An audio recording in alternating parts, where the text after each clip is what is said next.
Assalamualaikum warahmatullahi wabarakatuh. Bismillahirrahmanirrahim. Alhamdulillahi rabbil alamin. Wa bihi nasta'in ala umrid dunya waddin. Ashhadu an la ilaha illallah wa ashhadu anna Muhammadar Rasulullah. Allahumma salli ala Sayyidina Muhammad Nurullah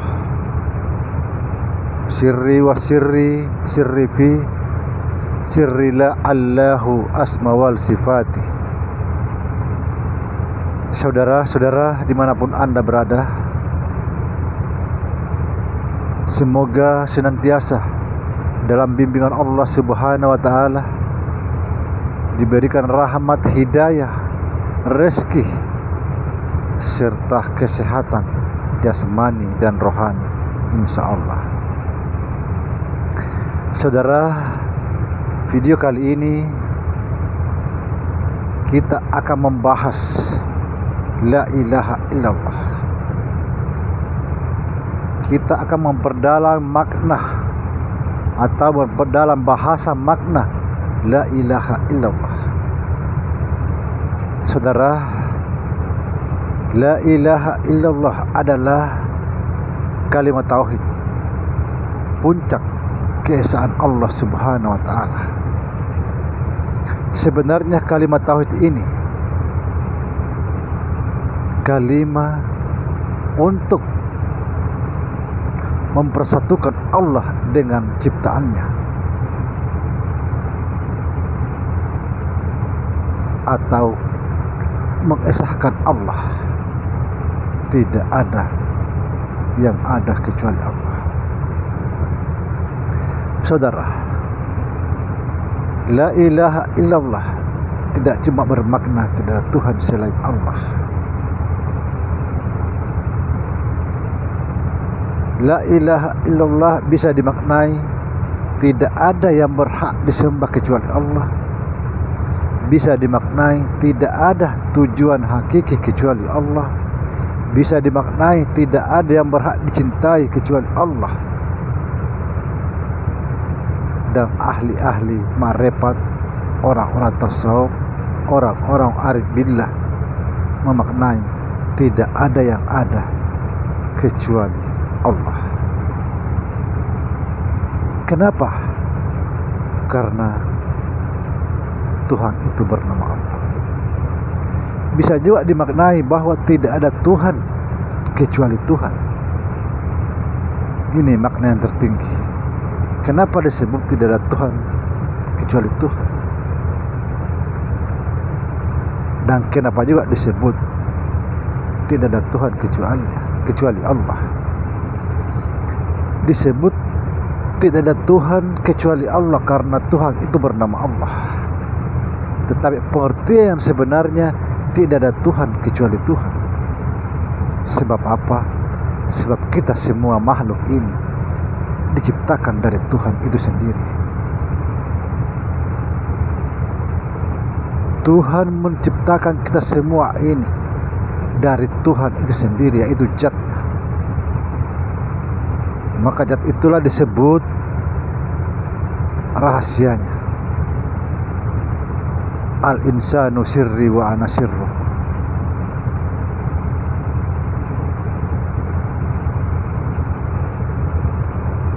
Saudara, berkali-kali saya katakan, apa tujuan Allah atau Tuhan menciptakan makhluk? Tujuannya adalah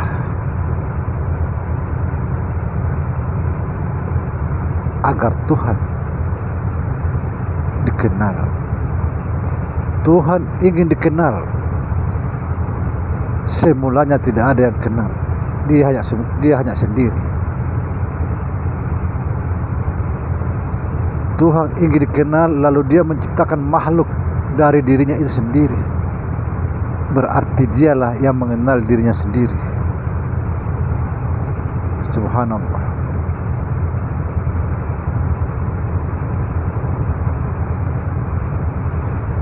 Bagaimana kita cara mengenal Allah? atau Tuhan, maka kenalilah kenyataan yang ada. Kenalilah diri kita.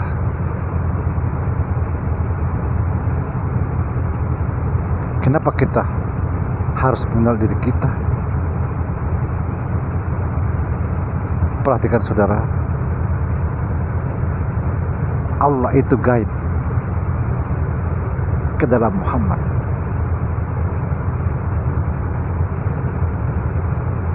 Siapa sesungguhnya Muhammad? Muhammad ini adalah kita. Allah gaib ke dalam Muhammad. Muhammad tidak nampak karena dia gaib ke dalam diri kita. Maka itulah disebabnya kita ini Muhammad.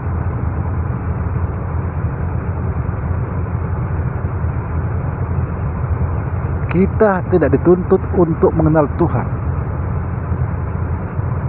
Man arafa nafsahu faqad arafa rabbahu.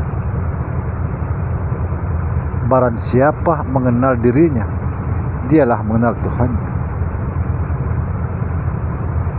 Maka kenalilah diri kita. Siapa diri kita sebenarnya? Sekali lagi, man arafa nafsahu faqad arafa rabbahu. Barang siapa mengenal dirinya, dialah mengenal Tuhan.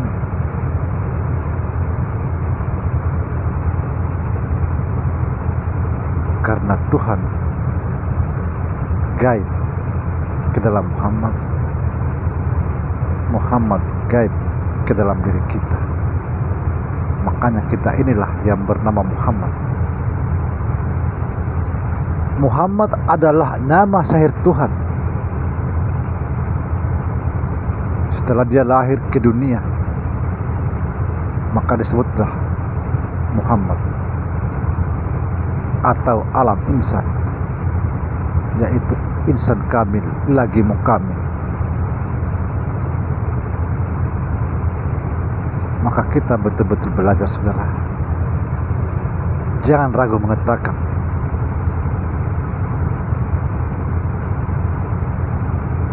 bahwa kita ini dari Tuhan. Kita bukan Tuhan, tapi kita tidak lain daripada Tuhan.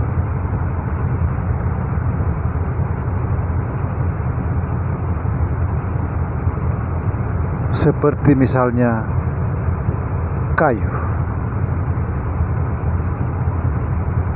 Kayu diolah, dibikin papan, kemudian lemari, meja, kursi. Setelah bentuk kursi, sebutannya kursi. Setelah terbentuk meja, disebut meja. Setelah dibentuk dengan lemari, sebutannya lemari.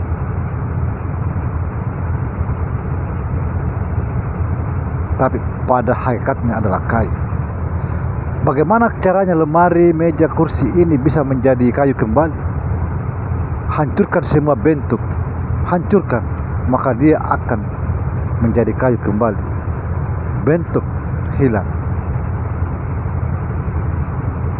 Inilah bentuknya kita sebagai manusia, tapi hakikatnya adalah Allah Subhanahu wa ta'ala. Saudara, diri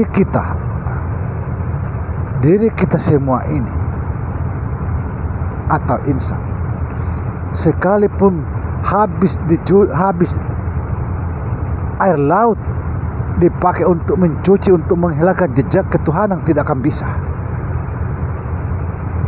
Tidak akan bisa, karena dia berasal dari Tuhan.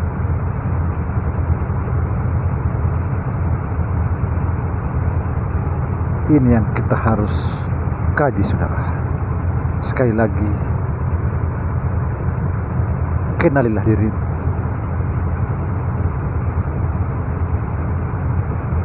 Kenalilah diri kita. Siapa kita sebenarnya?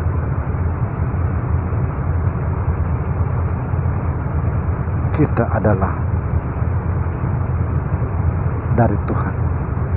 Bukan Tuhan, tapi kita adalah hakikat daripada Tuhan itu sendiri.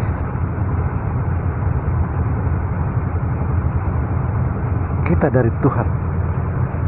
Berkali-kali kita dari Tuhan. Allah menciptakan kita dari dirinya sendiri, bukan dari siapa-siapa.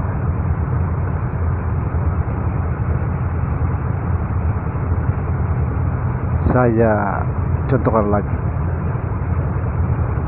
sebuah tebu, sepohon tebu. Tebu ini dibikin gula pasir.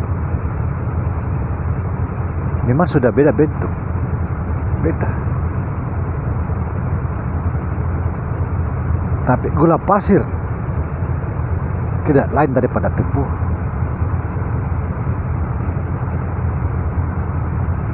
Subhanallah.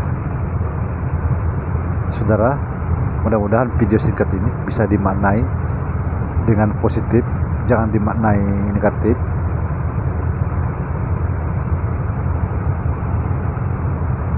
Dan kita pikirkan lebih dalam lagi, perdalam ilmu kita.